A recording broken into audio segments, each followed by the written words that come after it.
yeah, so went to sleep that night. We'd had a nice dinner. The family was here. Things seemed to be calm.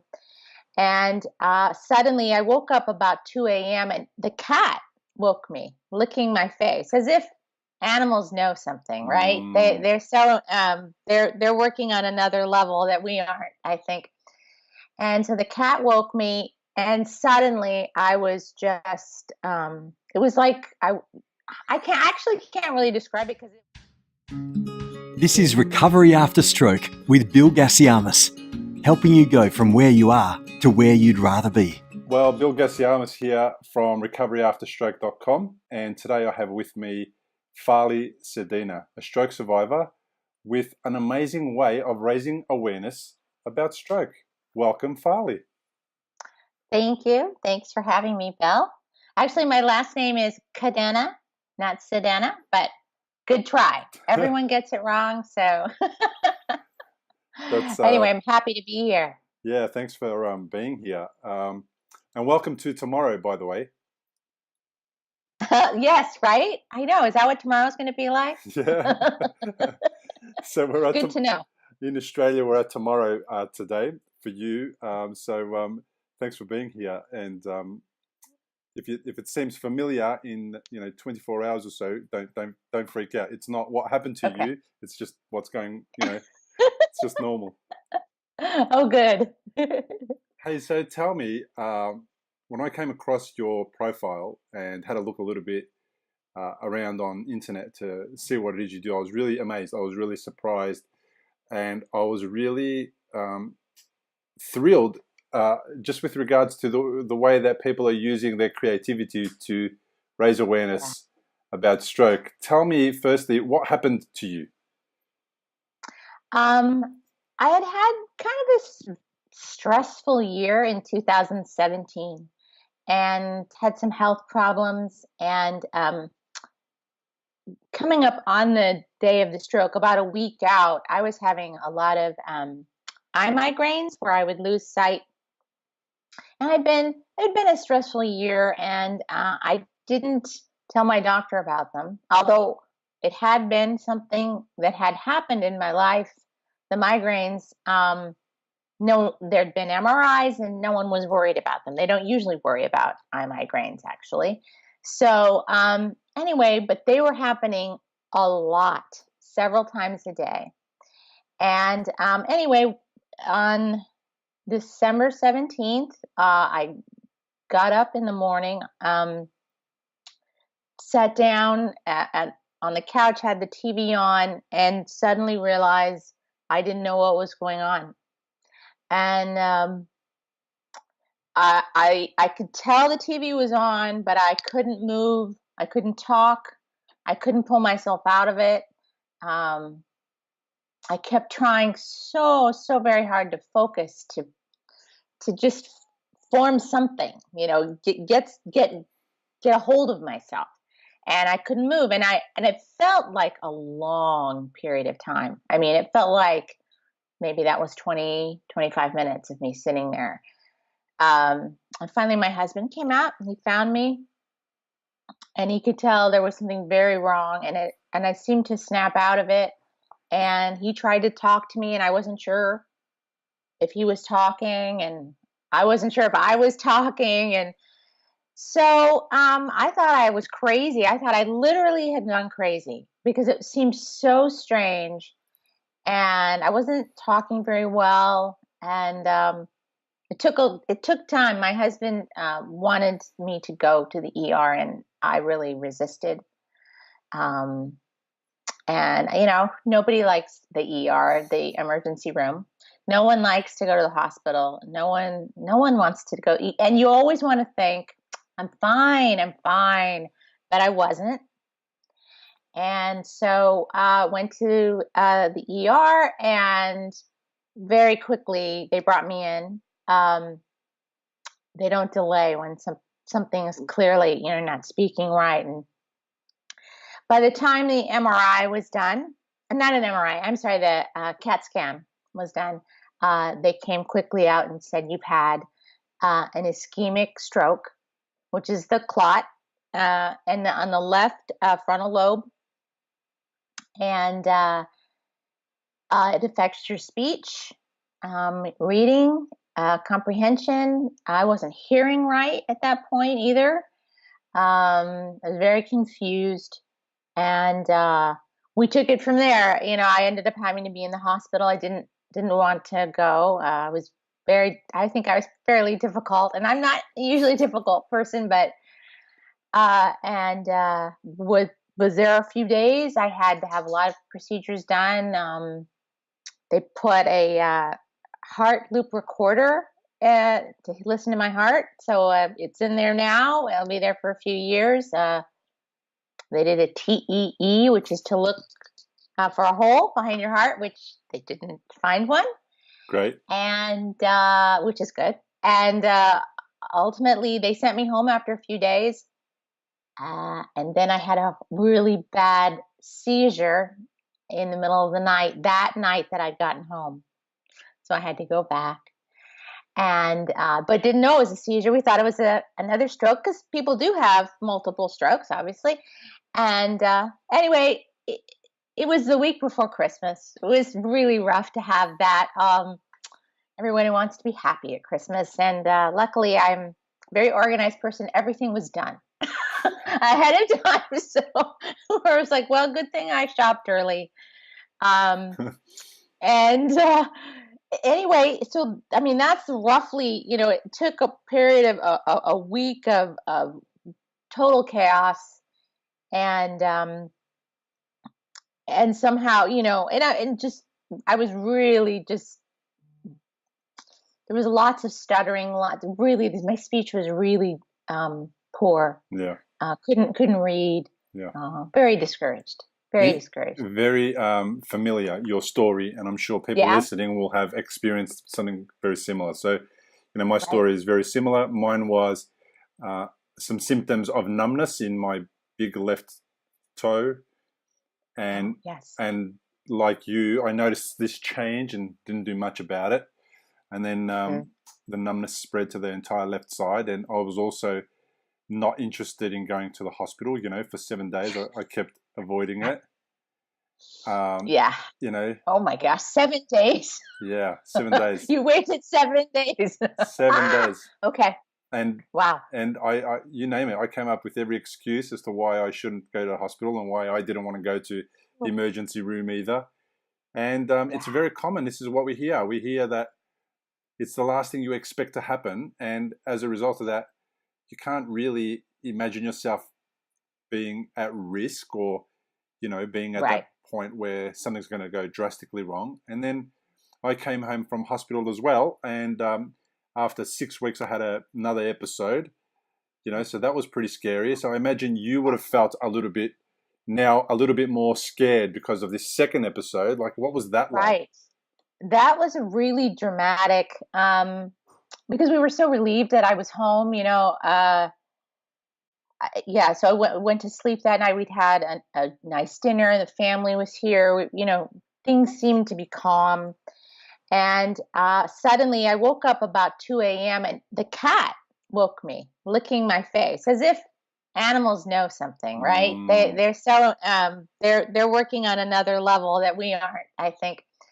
And so the cat woke me, and suddenly I was just it was like I can't really describe it, because it was for me worse than the stroke. I was suddenly just pulling out of bed, trying to get up. My husband was grabbing, oh my gosh, what's going on? What are you doing? I fell out of bed. I tried to grab the bookcase. I almost brought it down. I mean, it got really crazy, and I was speaking, I think, nonsense, basically. And there was a moment, because very quickly, I wasn't even aware of it. My husband had called 911, our emergency phone service here in the U.S. And so suddenly there were people in my room, and I was trying to tell them what was going on, and I had this sense of, in their eyes, I could see in their eyes that they didn't know what I was saying. And that's just sort of like, oh my God.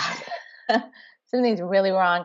And then, they're trying to encourage me, and they're taking me out of the house. And then, that's where I kind of went hysterical, because, you thought you were done. You thought you were home. You thought it was okay. And my children are awake and they're freaking out because what's happening to my mom. And yeah, that was the drama. Yeah. And, how old are the children? It wasn't fun. They're older. They're 22 and 16.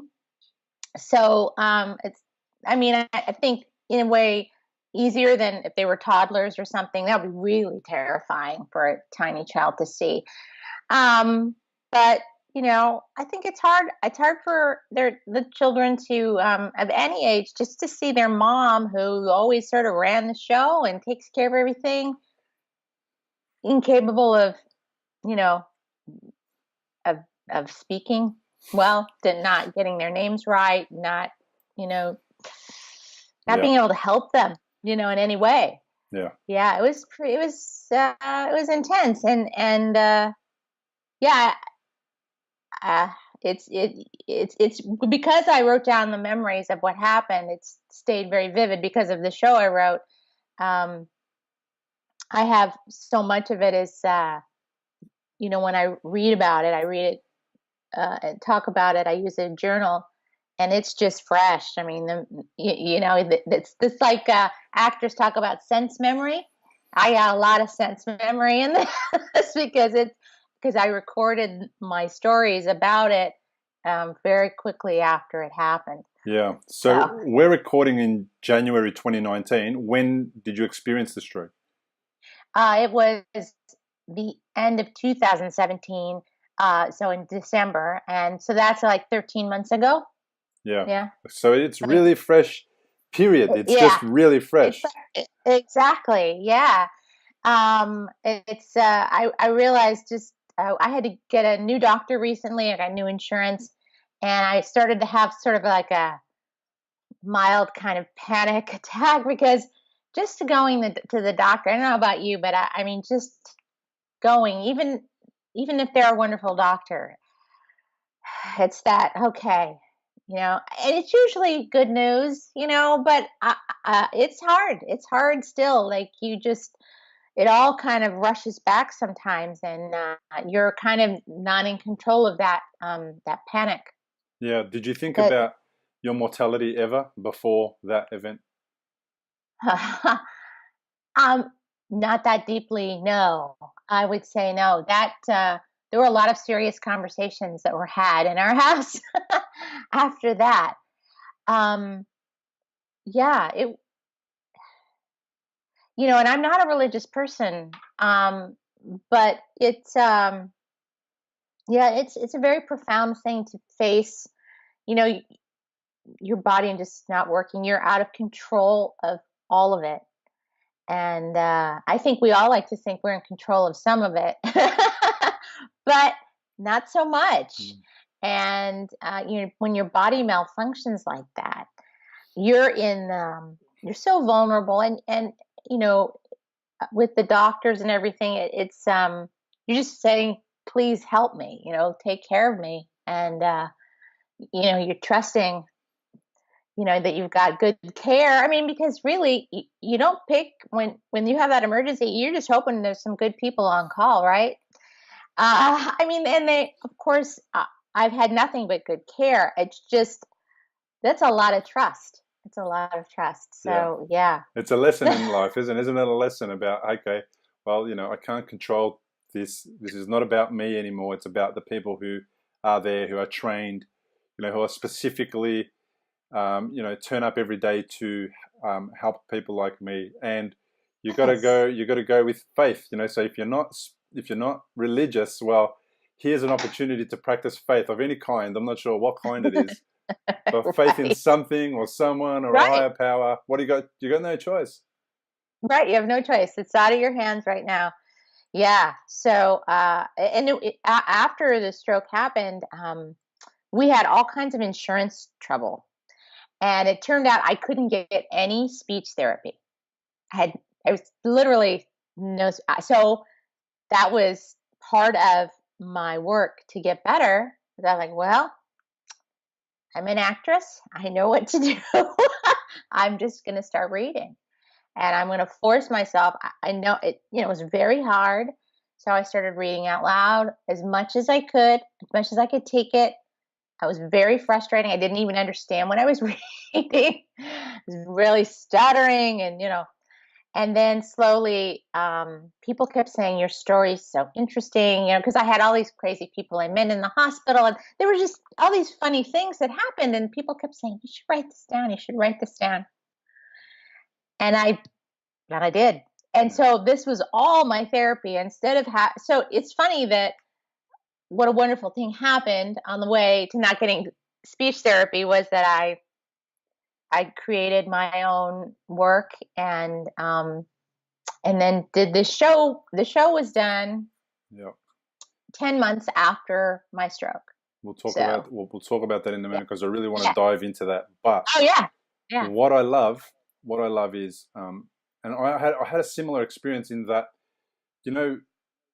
and it's not only you and me. Lots of people go home after stroke and they're left with nothing. Not enough rehabilitation, not enough speech therapy, not enough of what it is that we need. And it's I'm not sure if I've ever really sworn on my podcast before, but it's such a shitty thing that insurance companies do in a time of greatest need where they decide that they're not going to fund something like speech therapy, which I think is criminal. It's just irresponsible and criminal. It was. Yeah. I was. My husband was on the phone trying to talk to the people who were basically blocking this from happening, and I was in the background while he's crying. Was quite a sad moment. And yeah, it was really awful. It was really awful, and there was no shaming them. Like they're just not going to do it. They were not going to do it. And it just seemed so beyond belief that was happening. And so, I think when you say that there's so many of us don't have the tools afterwards, and people get depressed, right? Because, now what do I do? Yeah. Now do I just sit here and, watch TV and,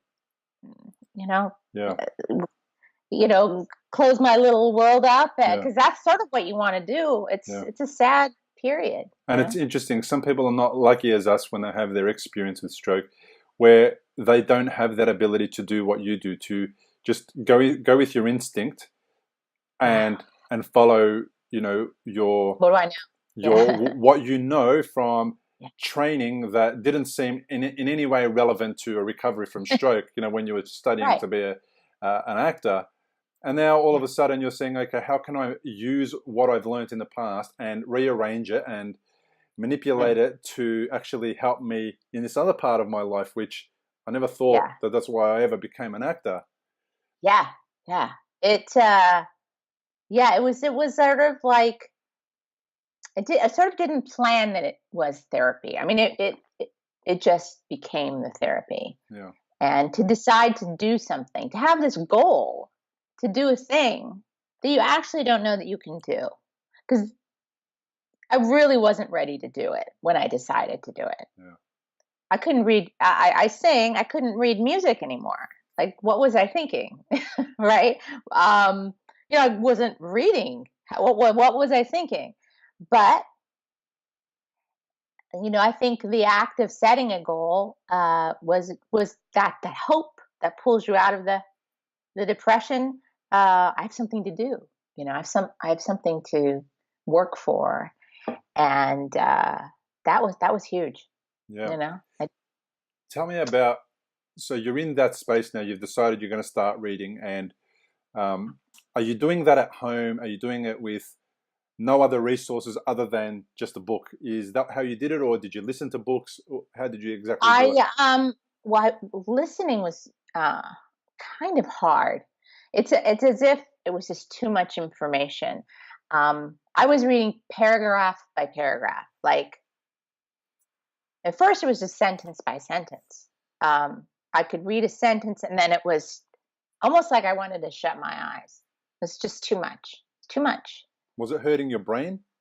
It's almost that. Yeah. And I've really never talked about that before. How my reaction to reading was just like it was like a sting or something. I was like, ah.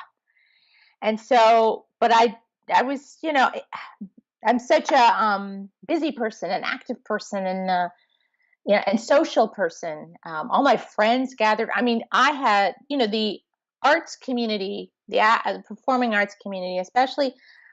I'm well known in Southern California and in the theater community. So people they're like, we're coming over. So people were talking to me a lot, and that helped. And this the love of that just that people were like, we're not going to let this happen to you. Like, this is not okay. So and people were shocked because I 51 years old, and people were shocked that seemed young to them, and I look young for my age. So people think, what? How can this be happening? So anyway, but the reading was really slow, and I remember this. I thought, I'm going to read subtitles like on movies, like that's going to be good. Except that the first movie I picked was subtitled, I think, in French. So I'm hearing French and seeing the English subtitles, and my brain just went.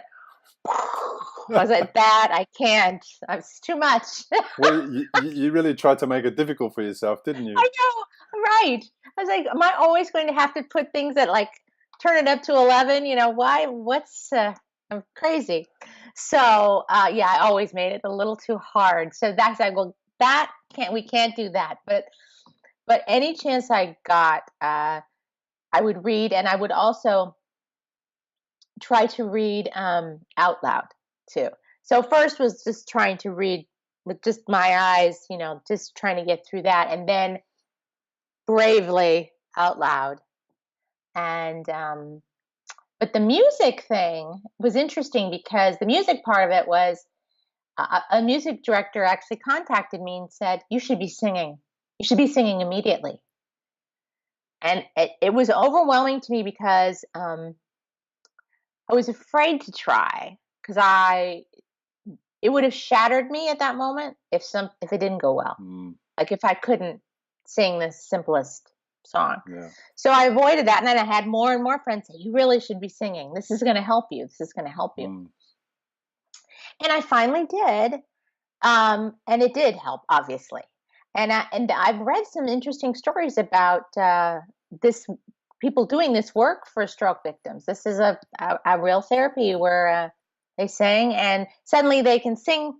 Words come out perfectly, and they had no idea they had that capability at that moment. Yeah, because it's a different part of the brain that activates the singing than the part that that was lost, or has gone offline during the aftermath of the stroke. Yeah, and I don't know what they're called. So doctor people don't say this is this. I don't know what it's called. I just know it's a different part of the brain. I'm not a doctor. Yeah. I just know it works. That's it. Exactly. So that was really a special when I finally just had the courage to try that, to sing. That was exciting, and it felt good. Of course, I couldn't read music, so it had to be something I already knew, or that I'd known for years and years and years. Something that's deeply embedded in the back of my memories.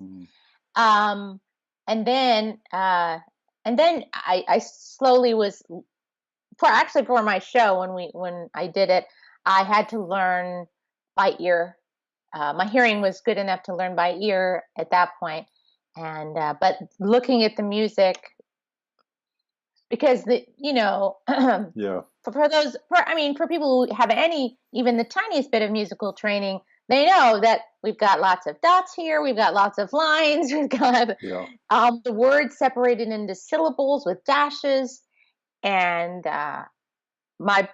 even though I've been reading music my whole life, again, it was like that sensory overload. Yeah, totally. So I was like, well, we're learning by ear then, because that I can't do. Yeah. So That's It was interesting. It's really interesting because a lot of people who are listening will have had training in one of the arts somewhere, right, somehow. So, right. this is great that we're sharing this because then, perhaps we're creating opportunities for people to think of, a version of their own therapy Yeah, that works for yeah, them and they can right. go for it. Why not? I love that. Yes. Yes. I know. I think you have to think, you can't just expect that if you do get, some good therapy, but you can't just expect to just do that therapy when you go there every Tuesday Yeah. or whatever. If you're at that point where you're home and you're having to go to therapy, there's more to it than that. Obviously, you have to meet that In the yourself. Yeah. There's the the willingness to kind of go beyond. And that's how I mean, that's really how I got better so quickly, I think. Yeah, I was Is that interviewed. just It's true. I was interviewed on a podcast yesterday, and I spoke about what it was that helped me in my recovery, etc. And it was that responsibility for your own recovery as well, not just outsourcing that to doctors and people that because yeah. doctors and nurses they're good at doing what they do inside a hospital. That's where their work ends. Yeah. It doesn't continue outside. That's other people's tasks, and whether Yeah. they're supplying that by the insurance company or not, you can still support your own recovery. And it's similar to what I did. I was meditating during the time when I was waiting to learn to walk again. So I was at rehab. I had to learn how to Mm, walk again. My left side was offline, so we needed to bring it back online. And right. by the time they assess you and give you the go ahead to do certain exercises, because they're, of course, concerned about your well being and that you're not going to fall over and hurt yourself Yeah. further. Right. And I had brain surgery, so, there was very sensitive, situation with my head. Yeah. And the last thing we needed Oh, was another hit, right? Um, right. I was imagining myself walk because, studies Mm, is showing and research is showing that when you imagine yourself doing something, it activates the same parts of the brain as if you're actually doing that task. yeah. Yeah. So Wow. I gave myself 3 days head start on the walking, and when I got Yeah. there, it was not unfamiliar; it was familiar. Mhm. Mhm. Wow. So it's similar to what, That's amazing. yeah, it's brilliant, right? So it's similar to what you're saying, and again, I didn't Yeah. have to be anywhere to do that. I could have just, I did that on my own. I went to YouTube, I downloaded a meditation background music, and I just Yeah. allowed that to, help guide me. And I did a healing meditation and all these Wow. tasks that we can do that take 10 or 20 minutes or as long as you want it to, Mhm. as long as we have that additional amount of energy, and then Right. have a rest. But that's a big deal for healing Yeah. in between sessions. Did you have the experience of sort of getting better and then kind of getting worse and getting like for me with my speech, like I'd have a great day and I'd think, oh well, we're in the clear now, Mm. and then the next 3 weeks could barely speak, and I almost thought well later on I think I realized it was sort of fatigue, Mm. like I was pushing too hard, Yep. and then just my brain was like, sorry, you're gonna stutter for the next few weeks. Yeah, settle down. Yeah, look, I did. Yeah. I still do that now. I'm 2000 November 28 2014 was my Okay. surgery, so it's 4 years ago, Yeah. and I still have those days, where we have Mhm. a really good amount of output and volume of work and productivity, whatever you want to call it, and Yeah. then something just says, "No, you've done too much. We're going to take it Yeah. easy from now on," and the brain stops working and everything stops, Yes. and you just have to retreat and you have to go back and you have to observe and you have to rest and you have to allow for healing because our brains Yes. are not the same as they were before. Right. They're traumatized, so Mhm. those little traumas come back and sort of say, hey, I'm here. Just take it easy. Mm. I'm a bit sensitive. Give me a break. Yeah. I need extra time in the mornings to speak well. Some mornings are really, the words don't quite come Yeah. out, and Is your yeah. is your So is your so husband cheeky like my wife? Does he do the get it out, spit it out to you? No, but he can now tease me a little bit. Like you know, when I say something, because I come out with the wrong words for things on a regular basis, and he can laugh about that because now it's funny, but it wasn't funny before. No. But now it is. It's funny, and who knows what I'll say? You gotta laugh. You have to laugh. I mean, if you don't laugh, you can become really down, and there's no point being down about it. And nobody wants to be around that either. It's hard to help a person who's that sad. And I think that was the hardest time were those first few months for my poor family, you know, having to, you know, just cheer me up. I think it was hard. Yeah. And I wanted everyone to think I was okay. Yeah. Like that was really so important. I had such pride. Like I'm going to be fine. I'm fine. You were far from it. But, you know, I wasn't. Yeah, I know. Yeah. We try and protect our loved ones, you know, try and make them feel that, you know, don't worry too much, you know, I'll be all right, and all that type of thing. And it's a good reminder for people to sort of sometimes say, you know what, I'm actually not all right today. And today I need help. And today I can't speak properly.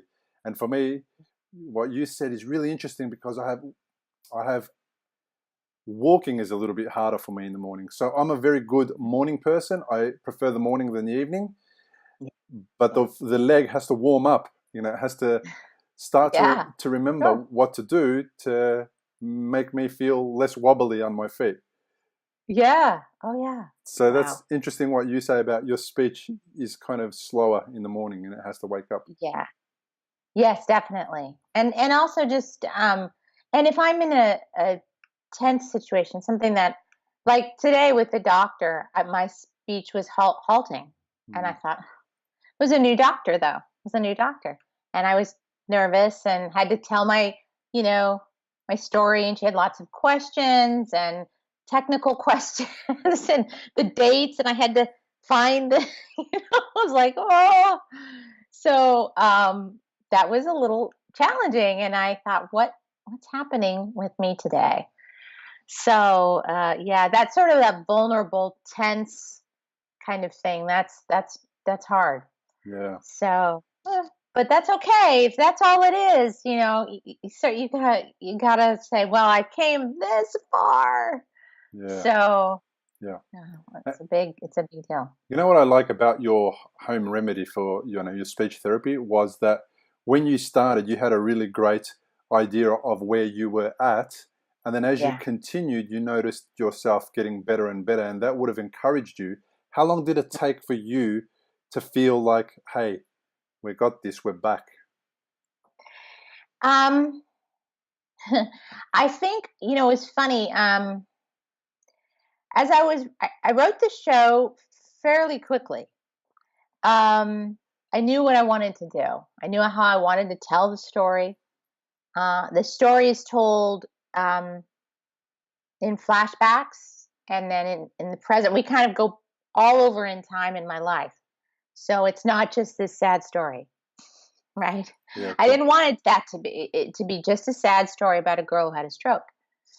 And so and it needed to have something special about it, and because everyone does out here, we all do one person shows. I mean, it's kind of a dime a dozen, in Hollywood. There's like, oh no, not another one of those shows.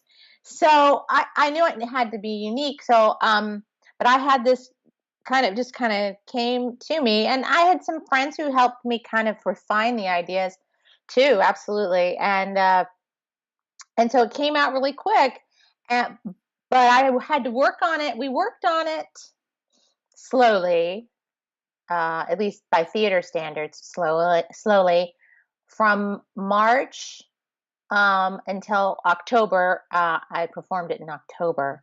I did 2 performances at a really nice theater in the Hollywood area.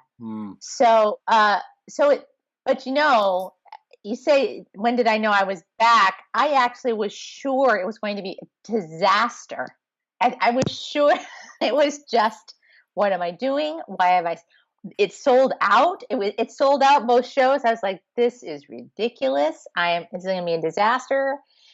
And the people who were closest to the show had to kind of, you're going to be great. It's wonderful. It's fantastic. But I was pretty sure it was going to be a disaster. And of course it wasn't. So I don't think I knew I was really back until I did it. Yeah, brilliant. I needed to know because, yeah, I mean, I just needed to get to that goal. And then once we did get there, and the response to the show was overwhelming. Yeah. Overwhelming. So then people said, well, we're doing it again, right? Sure. And we were like not quite prepared to do it again. I mean, it sounded like a great idea, of course.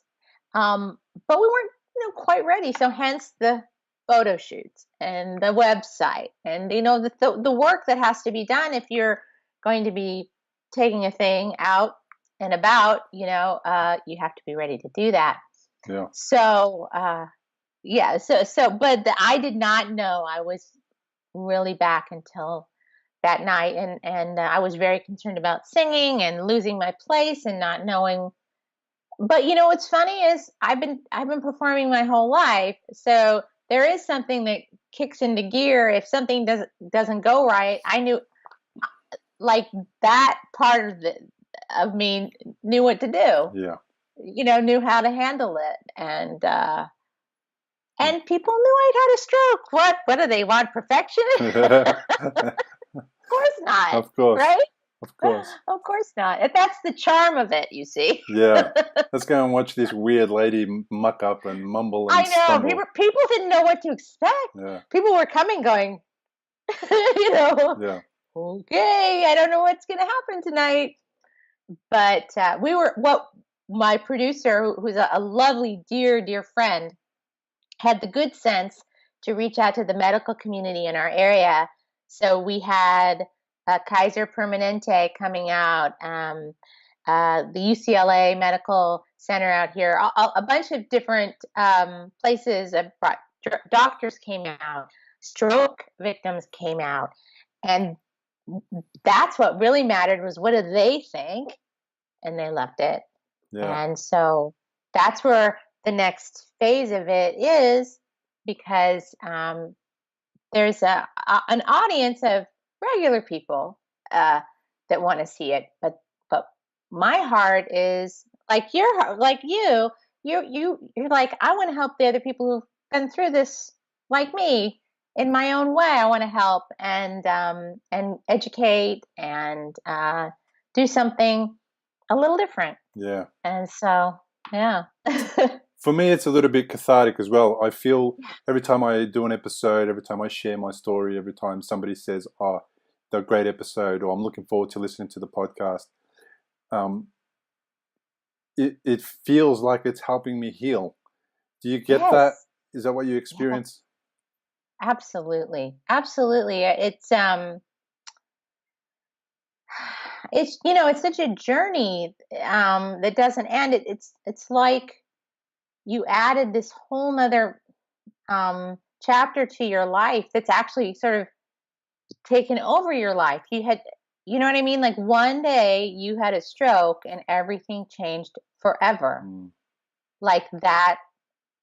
And I think that's why I called it Stroke of Luck, because there's some insight into life that I was given that I didn't have before. And I just feel really lucky to be here anyway.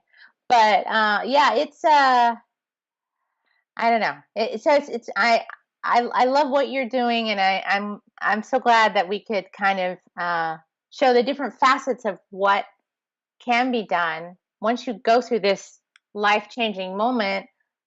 You don't have to be like ashamed of it. I actually had a couple friends who've had some issues, health issues. One was a small stroke and one was another, and they don't want people to know. They're high profile enough people that they think will hurt their career if people find out. And believe me, I get that because it's changed my career forever. Yep. I don't think I can memorize the script. Yep. Maybe not this year though. Yeah. I don't think this year, so, but you find it's nice to find a way to say, well, my life changed one day and now I have a really beautiful life because of it. Who knew? Yeah. And it's something I can share that helps other people. Yeah. I think that's what it's about, maybe, huh? Well, I don't know. Sometimes I talk about it as being, one of the best things that ever happened to me. I know a lot of people are going through a really tougher version of stroke recovery and absolutely way more impacted. So I know that I get it if they can't say that. And I almost feel, and obliged is the wrong word because it sort of makes it like I'm forced to do this, but I'm not. But I almost feel like a responsibility to actually do this because of the fact that I got away with it so lightly, in my opinion. Now, my family wouldn't say that, and everyone else wouldn't. Yeah. But I think I did. So part of the sharing for me is, it's cathartic, but also it's important because of that massive gap that exists that you experienced and that I experienced in going home. Yeah. And then it's like, what do we do? And I needed tools, and I needed somebody to tell me things, and I didn't know where to go and who to go to. So I sought out, the best doctors in the world. And one of my favorite interviews, and they're all amazing. One of my favorite interviews was an interview I did with Dr. Michael Merzenich a little earlier on in the series, around 20, I think it is. And, he's the world leading researcher in the field of neuroscience and in the brain training and the ability to grow new neural pathways. He started his work 20 years ago, and he is renowned for that space, and he supports people to relearn things, to overcome things, all sorts of brain dramas that people experience, not just stroke. And not enough people know about him, and not enough people know about what he's proven and what he's shown. You can take an 80-year-old person who's experiencing the most serious brain challenges, and you can retrain them. And sometimes it only depends on how much time and effort that you put into it, rather than how old or young they are. So that doesn't cost anything, and people need to know this. So I really love how you have got to that point, and you've created this thing now that your career's changed forever. And let me tell you, the people who are going to relate to you now are not going to be the people who were relating to you before, who thought that was a great character, etc.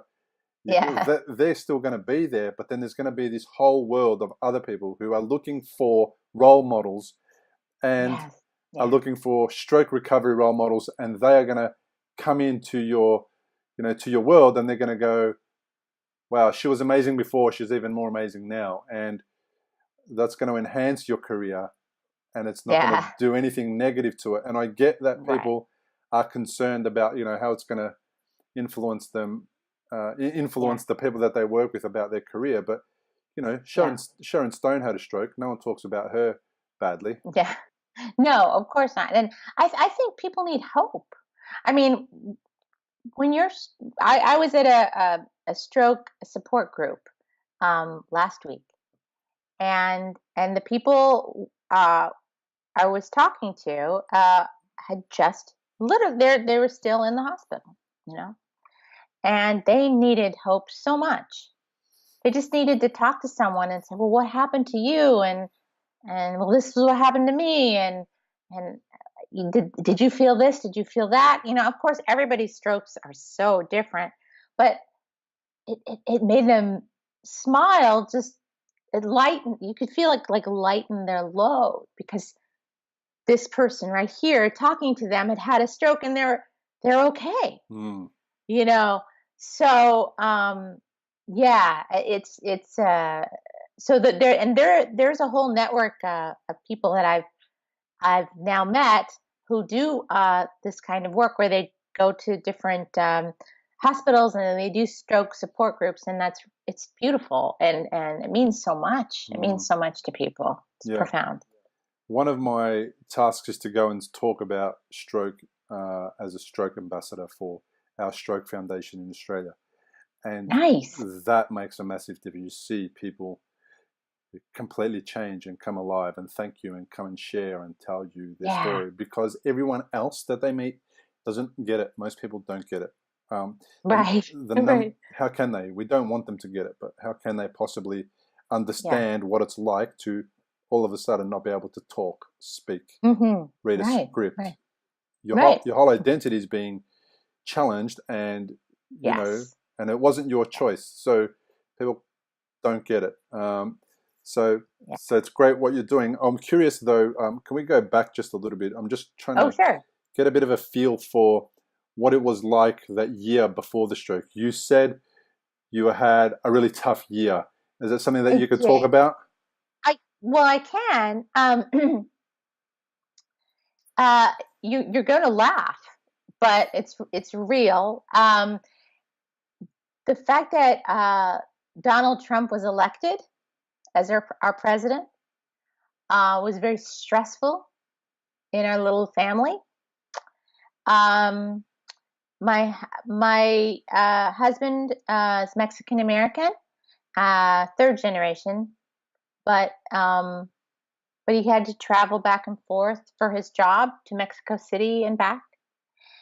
And this was a stressful thing to have brown skin in America at that moment in time, and still at this moment in time. I know it sounds strange, No, it doesn't at all. but so what we were dealing with was we were both, and I'm sure our children took it on too. We were stressed out, just stressed. And I think, I am such an I've such an I had such empathy. I absorb so much, and that's part of probably what makes me a good performer and actress. So I take it all in, and for us here, for those of us who have our eyes wide open about what's happening in America right now, every day is a barrage of news that you cannot believe is happening. Wow. And I mean, yeah. So 2017, really from the election was 2016. So November through, yeah. So it was about a year of that stress, and it just felt like everything was building and building and building. And I even went into the hospital in March of 2017 where they thought I had a heart attack. My heart was having a lot of extra beats, but which isn't actually that much of a problem. I found out from the cardiologist. He's like, "Oh, that's no big deal." But they didn't know what was wrong at first, and my blood work came out weird, and I had a weird EKG. I mean, so everybody thought I had a heart attack, and then I'm having these weird migraines. So it just felt like each month of the year was just escalating and escalating. And then it's as if my brain just went poof, right? Yeah. Too much. And so a lot of my friends have said, so are you, what do you do to not, how you get past that? And I think people thought I was keeping it inside, but I wasn't actually. I was very vocal about how stressed out I found this whole thing to be. It wasn't that I was holding it all in, but it just, it was stressful. So, and it still is. Who are we kidding? It still is. I get it. I had an interesting conversation with an expat American who lives in Australia now, who was talking about how Donald Trump was such a pig, and the way that he treated women amongst every other person on the planet. Yeah, absolutely. And she said something which was really interesting and you reminded me of that. And she said, "This makes me so mad I could just burst," she said. Yeah, there you go. And something like that. And I felt the only thing I could say to her was like, let's see if we can, reframe that way that you feel and maybe do something else. Don't burst. Because let's not let somebody else impact you that badly. And of course, I never imagined that there could be somebody like you who felt that stressed out about it. I live in Australia. We don't have that level of stupidity in our government, although, government right. is pretty stupid. Right. We have, we have a lot of uneducated people making decisions about who should run the country. We do have that. They don't know enough about politics. They don't know enough about the implications of the decisions they're making. Right. So I get why some of those people get to power. And I never, however, would have imagined that I could find somebody who was directly concerned about somebody becoming a president because of the situation that you find yourself in. And I think it's sad that this idiot doesn't understand the negative connotations of what he's doing amongst the people who are supposedly he's there to lead. He works for us. Yeah. And do. It's hard to tell. Yeah. Yeah. So that's my politics. That's my politics thing. And I just love that you said that. I love that you said that. I don't love that you're going through that, but I love that you said that because isn't it amazing what makes people feel sick and unwell? Yeah. Well, right. I mean, I think we can make ourselves sick, and stress is a real insidious kind of thing. And I don't think we always realize what we're doing to ourselves. A good friend of mine just recently thought he'd had a toothache, and he thought he needed to have antibiotics. He thought maybe he needed a root canal. He was having all these problems. And no one could find what was wrong. And then finally, they realized he was just clenching his teeth because he was so stressed out. Because, so you're unconsciously hurting yourself sometimes when something difficult, you're dealing with it. You think you're dealing with it, but you're not. And sometimes we get a real rude awakening as to how hard we're being on ourselves. So, you do need to find those breaks where you just have fun and you let go and you don't think about, if it is at all possible to not think about the thing that is driving you insane right now. Not everybody has the luxury of getting away from their stress sometimes, but it was a real lesson. It was shocking, and I think there were people who didn't like that I said that. I discuss it lightly in my show. I try not to be too heavy-handed about it because I want the show to be for everyone. And so, but it was real, and I think people wanted to dismiss it a little bit. Yeah, of course. Who like him, Of course they do, because they don't want to feel like they've made a decision, that's negatively impact people. People are genuinely mostly, good at heart, and they don't want to feel like a decision that they made might have negative connotations. That's not what they want. I know, and I know that there have been times I've said things that, about this whole climate, and that it makes me really angry that people who I love would have, voted for him, and and it hurts people's feelings. And I'm like, well, yeah, it hurt my feelings too, and I gave me a stroke, so I don't know. It's hard for me to feel too bad if your feelings are hurt, but it's been an interesting road just dealing with that weird part of it, and trying to learn how to just find a way to live a happier life despite all of it, all this stuff that's swirling around us. So, and I think it's possible. I'm curious. What do you do now to keep yourself a little bit less stressed, a little bit calmer? Do you do some meditation, some yoga? Have you taken any other practices on that you didn't do in the past? Well, actually, we got a dog, which is a great kind of a therapy dog. They're just, I don't know, he's just a big, lovable, wonderful dog, and the walking with him and playing with him and teaching him, training him, That's been a great focus. It can take because it forces you to take your mind, like you with your children, right? You have to think about somebody else, and you have to take your mind off this weird thing that, all they really need is attention and some treats and a good walk, right?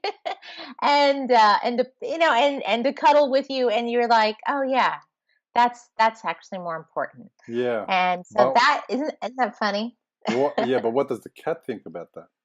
Well, our poor cat, I know, our poor cat passed away. Oh. So I know the cat that saved me, right? It was very sad. A coyote and a cat met, and the cat didn't survive. Oh, Yeah, golly gosh. I know, really hard. We have a big coyote problem here. I've heard that. Yeah, I really have heard that. I listen to people's podcasts from all over the world, and one of the ones I listen to is a guy called Joe Rogan. You may or may not know him. Oh yeah, Joe Rogan, sure. And he talked about in one of his episodes about the massive coyote problem in California. Yes, it's bad. It's bad. And whereas when we first moved into this particular house, we had 2 cats at the time, and there were cats everywhere, all around in our neighborhood. There's just front, but now there are no cats outside at all. Yeah. And and the other cat died of just old age, but this cat, he was only 6. So yeah, it was a coyote, and and I won't go into detail, but we know it was a coyote. But we hold that cat dear in our hearts from now on. Forever. Exactly, our sweet cat, who he definitely was the one, like, wake up, mommy, wake up. Yeah, I just love that story. That's amazing. So tell me a little bit about the format of the show as we sort of wrap up, just so we get a bit of an understanding of how it's performed and why people should come and see it. Oh yes, well, the show opens. It feels like a cabaret act.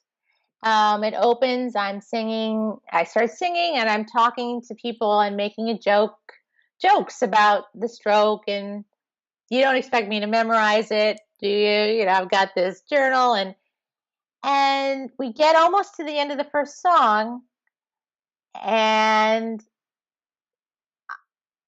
basically I'm interrupted by the stroke. So it's like a show that gets interrupted by a stroke. Wow. And I relive it in the first person, what's going on inside my head. And I try to describe it to the audience from the first person point of view. And so what happens throughout the show is I slip in and out of it. And I go back into, telling people about my childhood, how I grew up. And then there are moments of vulnerability where I flip back, and now I start talking about the hospital and how we got to the hospital, and everything's very much in the first person, as if it's happening to me in the moment. And then I flip back into the memories of good times or funny times, so it's very much like a show interrupted by a stroke. That's how I kind of describe it. Wow. And as we get towards the end, I talk about how I got better and how much it meant to me, because so many of the people who came to see the first shows were the people who helped me get better, who came to my house. So I definitely talk about how much that meant to me, and we intersperse it with lots of wonderful songs that I love to sing, and songs that I actually learned specifically for the show. Anyway, I think people definitely cry when they see the show, but there's a lot of laughter in the show too, and it's a big warm fuzzy thing at the end. I think people feel really good as they leave. And I had nothing but just wonderful, wonderful, overwhelmingly positive comments as people have seen it. So We'll do it again in theaters, but first, I think we want to spend part of the year working on getting it out to more stroke patients and the medical community. There's been some interest at me coming to national conferences for some of the insurance groups. So we'll see if we can work that out. And then once we kind of know where those things are going to fall, then we'll slip in some theater dates. Anyone from Netflix watching or listening? We need to add this to the repertoire because My Beautiful Broken Brain is on Netflix, and it's my gosh! Have you ever watched it? And it's a first. I love person, Netflix. Yeah, so it's called My Beautiful Broken Brain, and it's a first account of somebody experiencing a brain trauma and them doing the explaining of what's happening in their head, and you can imagine the visual aspect of TV and how they can make things fuzzy and bring in. Makes it amazing. I didn't know that was on Netflix. I had no idea that was on Netflix. Yeah. Oh my gosh, I have to go see that. So, wow. So this is a massive Netflix plug because I'm sure my episodes go to thousands and thousands of people. So Netflix, get on it. Oh yeah, I'm right here. Yeah. Yeah. So My Beautiful Broken Brain. Whoever's listening, it's worth watching. Good. I'm gonna watch. Yeah, this episode goes worldwide, and we can't all get to your show. I'm sure everyone listening. If we could, we'd sell out so many of them. Well, maybe that in the near future we'll be able to release a little, maybe some pieces of the recordings of the show. We'll see what I can do. Yeah. We'll see. We're working on it. Wow. So what if I said to you 3 years ago, one day, Farley, you'll be doing an amazing job raising awareness about stroke? Like, well, how would that conversation have gone? What now? What? I would be stunned. Yeah, absolutely stunned. Yeah. It's like the life turned completely upside down for sure. Yeah. I had no idea this is where the direction we were going. Yeah. And I don't wish it on anybody. I'm almost kind of glad that you had a stroke. Like, I know that sounds weird, but I'm not really, but I'm glad that a person like you can have a stroke and then turn it into something amazing. That's probably a better way to say it, because I don't want anyone to have a stroke. Right. No, I think that there's there's just something to feel good about. I conquered something. And I came out the other side better, stronger, smarter, more joyful, more thankful. So many of those things are people don't have that every day, right? And so because this horrible thing happened, I was able to turn something. It's like it shouldn't have turned out well. It shouldn't be good news, but it was. Yeah. On that beautiful note, Farley Cadena. Yes.